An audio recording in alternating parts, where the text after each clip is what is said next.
Hi, friends. Welcome to Law Chat with Girija. My name is Girija Patel. I'm a mother. I'm a wife. I am a podcaster. I am an educator. I am a businesswoman. I am an entrepreneur, and I'm a lawyer. I truly believe in the power of mentorship through storytelling, and that's what Law Chat is all about. So whether you are in 6 months or 10 years of business experience, we can all learn from each other's experiences because we face the same challenges and we have the victories and we have mistakes that we're all making. So why not lean into them and know that we're going to be fine and we're going to be okay and we're going to be inspired. And of course, this is Law Chat with Girija, so we will be talking about some law at some point during the conversation. And if you love what you hear today, which I know you will, then subscribe to Law Chat with Girija and share the love. So grab your coffee, sparkling water, or wine, and let's dive in to the next inspiring mentorship session. Hi, friends. Welcome to Law Chat with Girija. This is Girija Patel, your legal BFF and also the host of Law Chat. Today, I am going to be talking to you. It's only me, and I'm really excited because I have something really interesting to share with you today. But before we get started, I do want to let you know that if you love this episode, if you're on YouTube listening to it, or whether you're on Apple listening to it, or any other place where you're listening to a podcast, subscribe so you get the latest and the greatest coming out of Law Chat. And also, there's some amazing tips that are coming out on YouTube. So make sure you go and subscribe to the YouTube channel because you'll be getting some awesome weekly legal and biz tips coming out of Law Chat as well. Super practical, super applicable, and tangible advice that you can apply immediately. So you don't want to miss that. And it's for free. Anyways, I am so excited that you're here with me today. Thank you so much for tuning in. And today's episode is actually going to be about contracts, but basically as an employer, how do you tell or share with your employees how to use a contract or how to effectively communicate the contract with your potential clients that are walking through the door. So whether you are a brick and mortar, whether you are providing services like subscription services online or in person, whether it's a service such as some type of health fitness services, or whether it is some like play area that kids are going to go jump at and you're signing waivers, your employees should be able to communicate those contracts that people are signing. We as consumers have a very bad habit of just signing away our lives. Literally, that's what we're doing half the time, especially those waivers that we're signing. We're just like, if anything happens, we know you're not responsible. And we sign away everything because we are really eager to get to the final destination of whatever we're doing. So whether that is some type of amusement park or some type of, jumping house or those trampoline parks, or whether it is a, athletic service that we're getting or health services that we're getting, or even like our facial spas, whatever, we're so quick to sign away everything that a lot of times we don't read. But then you will have a handful of people that walk in, and those handful of people will want to read. Those handful of people will want to know, hey, what's going to happen if I cancel my subscription? Or, hey, what's going to happen if somebody on your end is responsible for something that happened to me, whether it's an injury or some other sort of damage? What's going to happen then? And at those points, you want to be able to effectively communicate the contract that that person is signing. So those contracts could be a waiver. Those contracts could be an actual contract for a subscription or a membership that they're signing up for, or just a purchase agreement that they're signing up for. But the idea is that you want to make sure that your employee, the person that is the face of your company at the time they're signing on a new client, can effectively communicate that contract. Now, ask me, why am I thinking about this? Why am I talking about this? Well, one, because everybody should be effectively able to communicate a contract, especially if they're the ones handing it over. And so if you have a particular group of people in your company that do that, they need to know what the contract says, and they need to know why it says it, what it means. But more than that, the reason this conversation is coming up with me today is because just like literally yesterday, I was at this place where it's a Pilates place, and they do subscription-based services. And so I was just there trying to see it and try it out and experience it. And there was another lady that was there with me as well. Now we're at this point now, we're done with our trial. We're done with everything. They've explained to us the different types of memberships that are there. And they've explained to us the commitment and some of the other nuances, cancellations and things like that and all that good stuff. Now, this lady that was in front of me, she was ahead of me and she was asking these questions. And so one of her questions was, well, I don't want to be tied up to a subscription, auto renewal payments. I don't want that. I just don't feel comfortable about it. And I don't want it. And so what can we do? Because it was a 3-month commitment. And then it's, anytime after that, you can terminate without any type of penalties. And so a couple of things happened. I was standing there kind of observing, digesting everything and understanding everything. And also this was great market research for me as a lawyer, especially for services of the business that I was standing in. And then, so it was really interesting because the lady that was the potential new client, there was a few things that she was having an issue with. One, she didn't want to do auto pay. Two, she didn't want to share her credit card and have it stored in the database of this company, which is, reasonable and also is personal information. So the privacy issues come into play. And three, she didn't want to sign a contract that said that she would have auto pay, especially when she had already discussed it with them that I'm going to pay you upfront the 3 months, and I don't want you to be putting me on auto pay. And then the person who was helping us, the representative that was there for the company, she called her manager and her manager said, yes, that's okay. She can pay up front. But that conversation was not reflected in the contract that this lady was about to sign.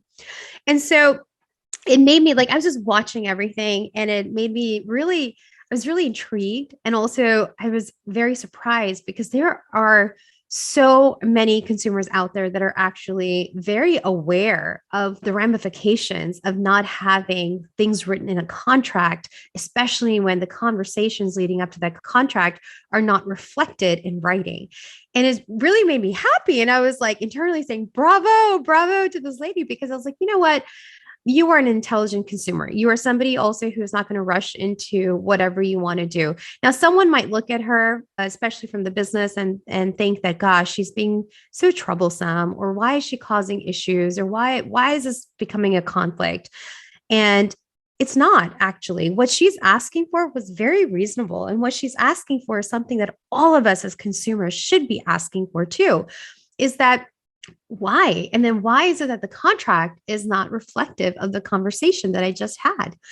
And what made it kind of a little weird was when she was talking about her subscription and not being auto renewed.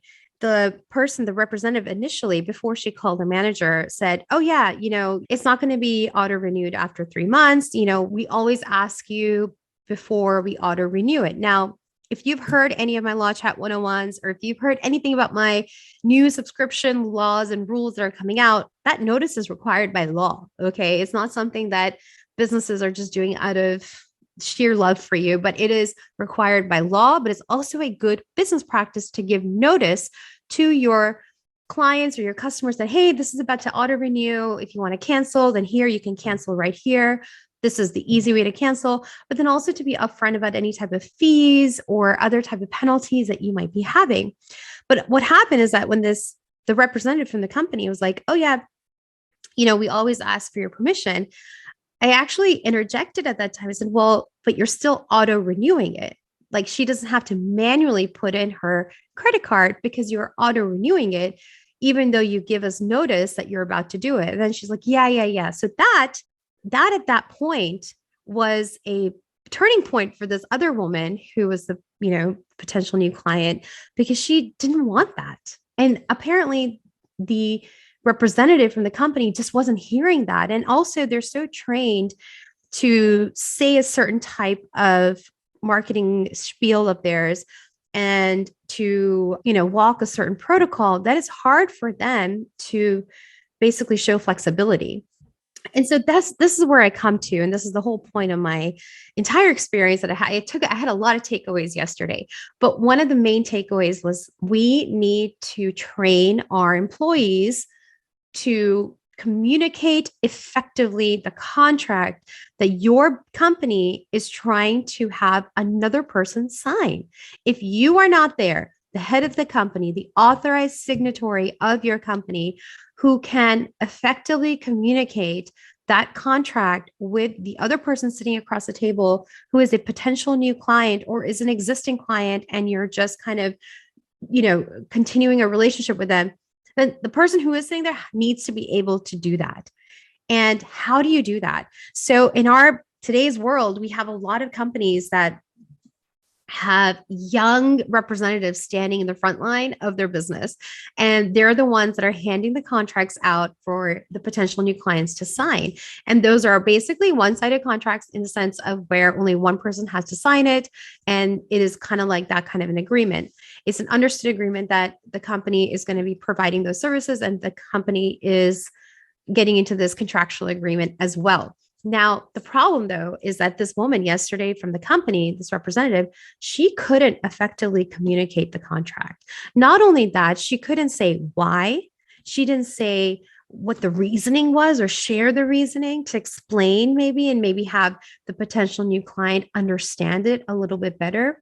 And also, there is no room to negotiate or to amend or edit. And that is a problem. And I know that to streamline companies, especially if you're an online business owner.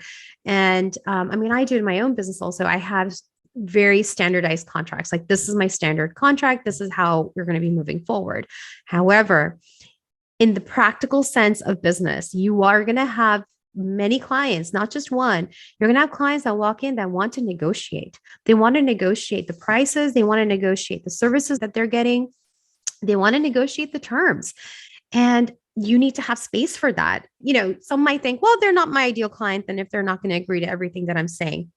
Okay. But if you have like 10 people walking in with the same problem, you need to like reassess what you're doing. And it may not just be an ideal client issue now. It just might be we need to reevaluate our processes and procedures and what we're giving and listen to the market rather than dismissing the market at that time.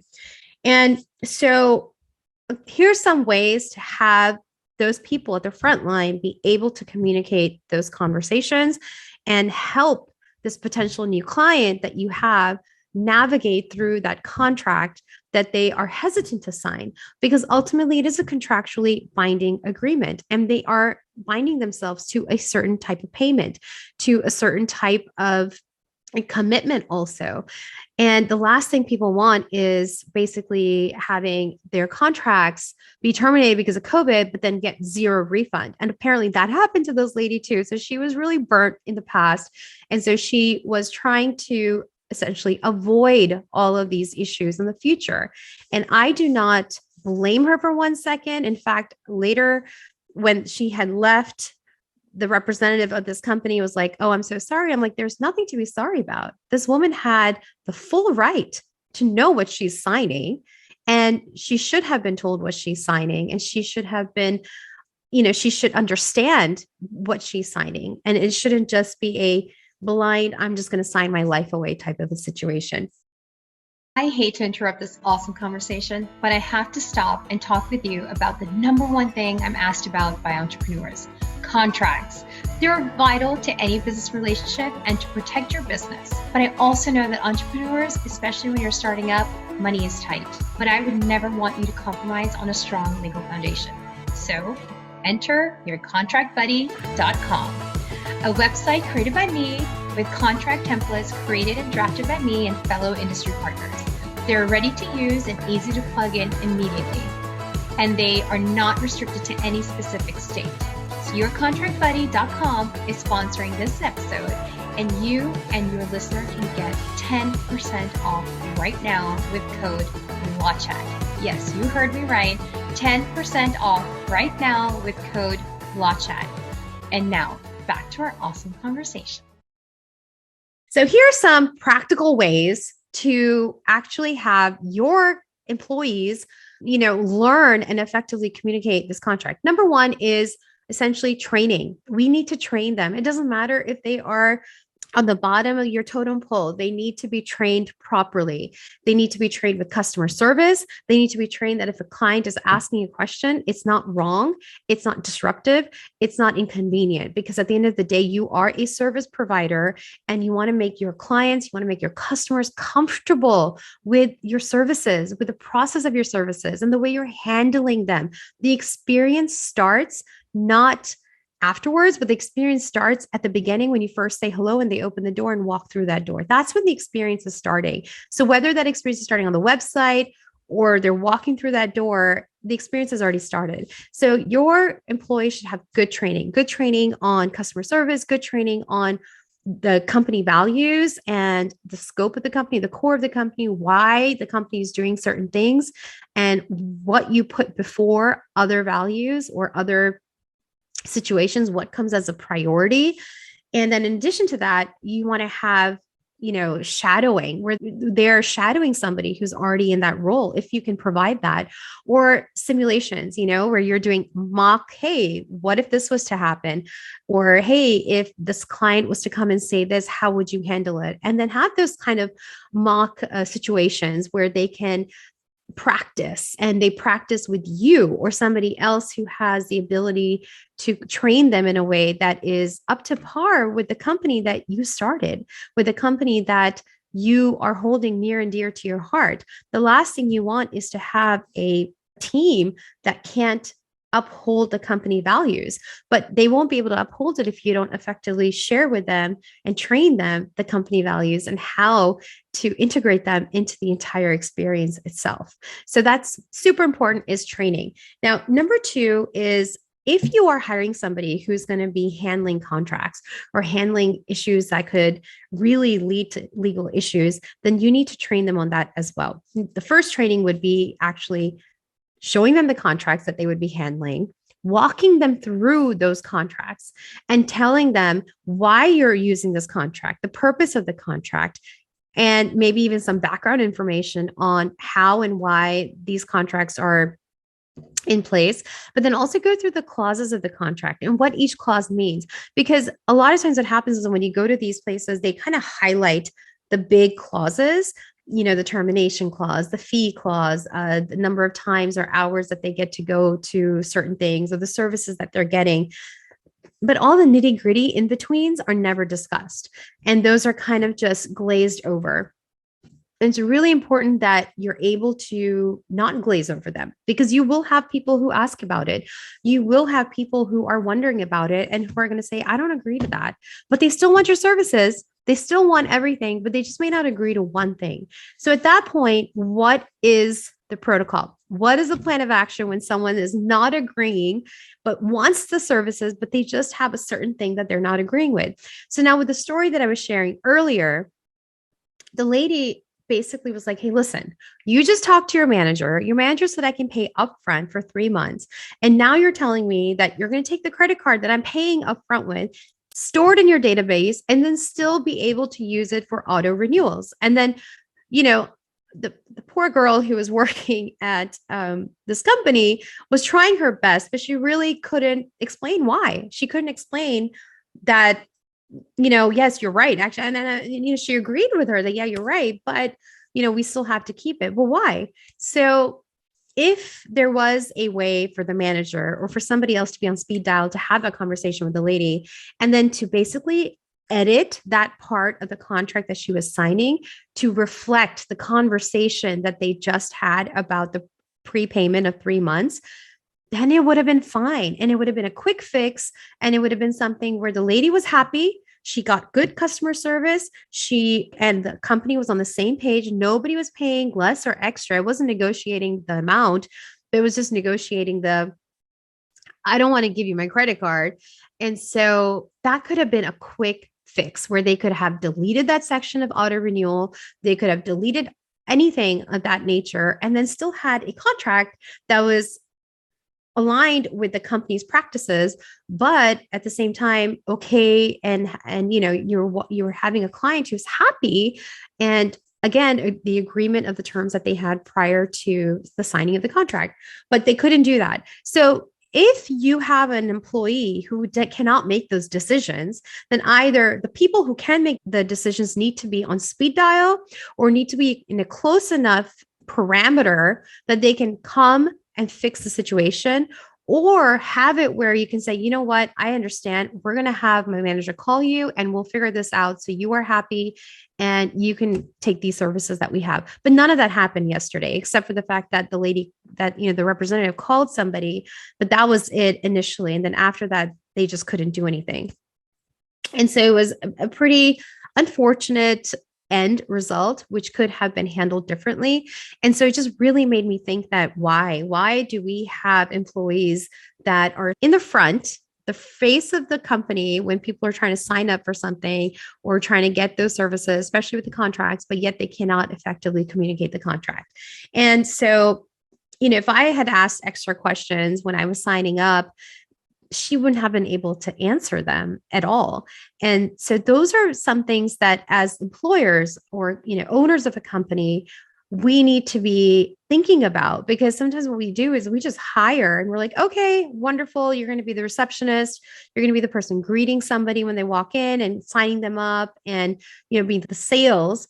But if the sales doesn't know how to sell and they cannot communicate the terms of anything, you have a weak sales team and you need to reevaluate it. So all these big companies out there, all of these fitness places and all of these other online businesses, while your companies might be big, but if your frontline of employees are weak, that's your weakest link. And we need to fix that. And so I encourage you to reevaluate the sales teams that you have, or the employees that are, the faces of your company, and how are they handling these type of circumstances and these situations? How are they handling the client experience? Because ultimately contract signing is part of the client experience. And while I can zone into just the contract and talk about the legal aspects, but if you look at the bigger picture, it's not just the legal aspect that is drowning this lady that was coming there. She was also upset about the whole client experience that she was now getting. And those were some major takeaways that I had from this, literally 15-minute encounter that I was observing and watching. So if you have other questions about this, please DM me. I'd love to hear your thoughts also about this topic. I know that it can be difficult at times. And I know sometimes we're just not thinking about all of these things because we're just really zoned into getting our business started or getting that XYZ thing done. So we really need to zone out and see the bigger picture when we are thinking about our customer experience and the customer journey in our businesses as well. I hope this was helpful to you. And if it was, please subscribe and share the love with others so that others can also benefit from the information coming out of Law Chat with Girija. Now, again, subscribe on wherever you're listening to podcasts. It's available on all platforms, and then also on YouTube. Subscribe because there are videos out there. This video is there, and then also the Law Chat 101s, which are literally 10-minute quick tips about your business and about the law and a lot of other things. Until then, I will talk to you later, and thank you so much. Thank you so much for joining Law Chat with Girija. I just love these kind of conversations that are motivating, inspiring, but truthful, raw, and honest about all of the challenges, all of the victories, all of the triumphs, picking ourselves back up again. I just can't think of a better way to get mentorship but Law Chat with Girija. If this was helpful to you or this was inspiring to you, please share the love.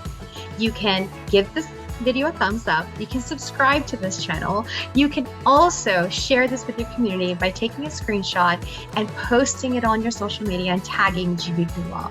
When you do that, a lot more people will be able to see this video that not only benefited you, but also can benefit them as well. So let's share that love and let's share that inspiration.